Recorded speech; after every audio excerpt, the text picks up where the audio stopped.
अस्सलाम वालेकुम। Welcome to MKS doctor zone. हम डिस्कस कर रहे थे general anatomy by Laiq Hussain chapter 3 bones and cartilage. आज हम डिस्कस करने जा रहे हैं बोन ग्रोथ एंड रीमॉडलिंग। पिछली वीडियो में हम ये बात डिस्कस कर चुके हैं कि जो हमारे पास ओसिफिकेशन का प्रोसेस होता है वो from the 7th week of intra embryonic life से स्टार्ट होता है और हमारे पास 25 ईयर्स तक ये कंटिन्यू रहता है। तो शुरू में वो यही बात कर रहा है कि जब हमारे पास बेबी की बर्थ होती है तो उसमें जो हमारे पास बोन फॉर्मेशन का प्रोसेस होता है वो अभी स्टिल इनकम्प्लीट होता है। पिछली वीडियो में हम ये भी डिस्कस कर चुके हैं कि जब हमारे पास ओसिफिकेशन होती है ये दो तरह से होती है। एक हमारे पास इंट्रा मेम्ब्रेनस ओसिफिकेशन होती है और दूसरा हमारे पास एंडोकॉन्ड्रल ओसिफिकेशन होती है। तो वो ये कह रहा है कि जो हमारे पास इंट्रा मेम्ब्रेनस ओसिफिकेशन से जिन बोन्स की डेवलपमेंट होती है उनमें हमारे पास अभी प्रॉपर वो बोन्स नहीं होती, उनमें कुछ हमारे पास मेम्ब्रेन्स एग्जिस्ट करती हैं और वो बोन्स जिनकी डेवलपमेंट हमारे पास एंडोकॉन्ड्रल ओसिफिकेशन से होती हैं वो भी हमारे पास प्रॉपर बोन्स नहीं होती, उनमें हमारे पास थोड़ी बहुत हाइलिन कार्टिलेज होती है। उसके बाद वो हमें बता रहा है कि ग्रोथ प्लेट या एपिफिजियल प्लेट या एपिफिजियल कार्टिलेज किसे कहती हैं। तो हमें इस बात का पता है कि हमारे पास बोन्स के दो पार्ट होते हैं। एक हमारे पास मिड शाफ्ट होता है जिसे हम डायफिसिस कहते हैं और एक हमारे पास एंड्स होता है जिसे हम कहते हैं एपिफिसिस। तो हमारे पास एपिफिसिस और डायफिसिस के दरमियान एक लेयर होती है हाइलिन कार्टिलेज की। उस हाइलिन कार्टिलेज की लेयर को हम कहते हैं ग्रोथ प्लेट। ग्रोथ प्लेट भी कहते हैं, एपिफिजियल प्लेट भी कहते हैं, एपिफिजियल कार्टिलेज भी कहते हैं। उसके बाद हम डिस्कस करने जा रहे हैं हमारे पास मेटाफिसिस क्या होती है। तो वो रीजन जहां हमारे पास एपिफिजियल कार्टिलेज ज्वाइन करती है विद द डायफिसिस तो उस रीजन को हम कहते हैं मेटाफिसिस। उसके बाद वो ये कह रहा है कि मेटाफिसिस में हमारे पास कंटिन्यूअसली कार्टिलेज की प्रोडक्शन होती है और वो जो कार्टिलेज है वो हमारे पास रिप्लेस हो जाता है विद द ओसियस टिश्यू। एंड में वो हमें ये बता रहा है कि जब हमारे पास बोन्स अपनी प्रॉपर लेंथ को पहुंच जाती है तो हमारे पास एपिफिजियल कार्टिलेज की जो ग्रोथ है वो स्टॉप हो जाती है और जो हमारे पास एपिफिजियल कार्टिलेज है वो डिसअपियर हो जाता है। जब हमारे पास एपिफिजियल कार्टिलेज डिसअपियर हो जाता है तो हमारे पास जो ऊपर एपिफिसिस होती है वो विद द डायफिसिस हमारे पास उनकी फ्यूजन हो जाती है। और जब हमारे पास एपिफिसिस और डायफिसिस की आपस में फ्यूजन हो जाती है तो उसके बाद हमारे पास जो बोन की लेंथ होती है वो इंक्रीज नहीं होती। उसके बाद अगला टॉपिक हमारे पास बहुत ज़्यादा इंपॉर्टेंट है एग्जाम्स हवाले से। हमारे पास ये रिटर्न में भी आ सकता है, वाइवा ओस्पी में भी पूछा जा सकता है कि रूल ऑफ ओसिफिकेशन क्या है। रूल ऑफ ओसिफिकेशन को समझने के लिए हम इस डायग्राम को देखते हैं। हमें पता है कि जो बोन है उसके हमारे पास दो पार्ट होते हैं। एक हमारे पास डायफिसिस होता है जो मिड वाला शाफ्ट होता है और जो एंड ऑफ द बोन है वो हमारे पास एपिफिसिस होता है। अगर हम इस डायग्राम में देखें तो हमारे पास मिड शाफ्ट एक ही है, हमारे पास एक डायफिसिस है और हमारे पास दो एपिफिसिस हैं, एक ऊपर है और एक हमारे पास नीचे एपिफिसिस है। अब पहले हम ये पढ़ चुके हैं कि जो हमारे पास एपिफिसिस है, एपिफिसिस की हमारे पास डेवलपमेंट होती है from the secondary centre of ossification से और जो हमारे पास डायफिसिस है उसकी डेवलपमेंट होती है from the primary centre of ossification से। तो अगर हम इस बोन की डेवलपमेंट की बात करें तो उस बोन की डेवलपमेंट में हमारे पास एक होगा प्राइमरी सेंटर ऑफ ओसिफिकेशन क्योंकि हमारे पास डायफिसिस है भी एक और हमारे पास जो एपिफिसिस है वो है दो। तो इस तरह हमारे पास दो होंगे सेकेंडरी सेंटर ऑफ ओसिफिकेशन। अब जब हमारे पास दो होंगे सेकेंडरी सेंटर ऑफ ओसिफिकेशन तो एक हमारे पास सेकेंडरी सेंटर ऑफ ओसिफिकेशन पहले अपीयर होगा और एक हमारे पास सेकेंडरी सेंटर ऑफ ओसिफिकेशन बाद में अपीयर होगा। लेट्स सपोज हम ये कहते हैं कि ये जो हमारे पास सेकेंडरी सेंटर ऑफ ओसिफिकेशन है जिसने ये एपिफिसिस बनाया अपर एंड वाला, इसकी हमारे पास पहले ये अपीयर हुआ है और ये जो हमारे पास नीचे सेकेंडरी सेंटर ऑफ ओसिफिकेशन है जो हमारे पास बाद में जिसने हमारे पास लोअर एंड बनाया वो हमारे पास बाद में अपीयर हुआ है।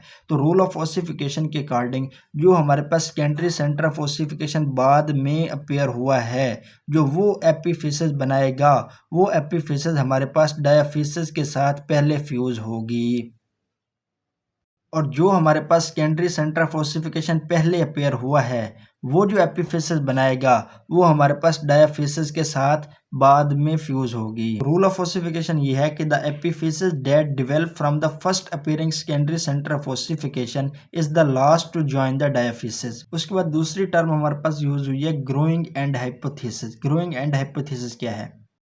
ग्रोइंग एंड हाइपोथेसिस हमारे पास ये है कि जैसे हमारे पास ये एक बोन है, इसके हमारे पास दो एंड्स हैं, एक अपर वाला एंड एक लोअर वाला एंड। इन दोनों एंड्स में से एक एंड ऐसा होगा जो हमारे पास कंटिन्यूअसली जिसकी ग्रोथ होती रहेगी तो उस एंड को हम कहेंगे ग्रोइंग एंड। तो यही हमारे पास ग्रोइंग एंड हाइपोथेसिस है। उसके बाद वो ये कह रहा है कि जो हमारे पास न्यूट्रिएंट फोरामेन होता है ये हमारे पास ग्रोइंग एंड से दूसरी तरफ होता है। अगर हम अपर लिम्ब की बात करें तो अपर लिम्ब में हमारे पास जो अपर एंड ऑफ ह्यूमरस है और जो हमारे पास लोअर एंड्स ऑफ अल्ना है ये दोनों हमारे पास ग्रोइंग एंड्स होते हैं। और अगर हम लोअर लिम्ब की बात करें तो लोअर लिम्ब में जो हमारे पास upper end of the tibia और जो हमारे पास lower end of the femur ये दोनों हमारे पास ग्रोइंग एंड है। तो इस तरह जो हमारे पास न्यूट्रिएंट फोरम इन होगा ह्यूमरस का, तो वो हमारे पास डाउनवर्ड डायरेक्शन में होगा, और जो हमारे पास रेडियस और अल्ना का न्यूट्रिएंट फोरम इन होगा वो हमारे पास अपवर्ड डायरेक्शन में होगा। उसके बाद वो ये कह रहा है कि एक हमारे पास बॉडी में ऐसी बोन भी है जो हमारे पास रूल ऑफ ओसिफिकेशन को वायलेट करती है, और ये अक्सर एग्जाम में हमारे से पूछा जाता है कि कौन सी बोन हमारे पास रूल ऑफ ओसिफिकेशन को वायलेट करती है। तो हमारे पास फिबुला बोन है जो कि हमारे पास रूल ऑफ ओसिफिकेशन को वायलेट करती है। उसके बाद है हमारे पास टाइप्स ऑफ एपिफिसिस। हमारे पास एपिफिसिस चार तरह की होती हैं। एक हमारे पास प्रेशर एपिफिसिस, दूसरा हमारे पास ट्रैक्शन एपिफिसिस, तीसरा हमारे पास एटाविस्टिक एपिफिसिस, और चौथा हमारे पास होता है एबिरेंट एपिफिसिस।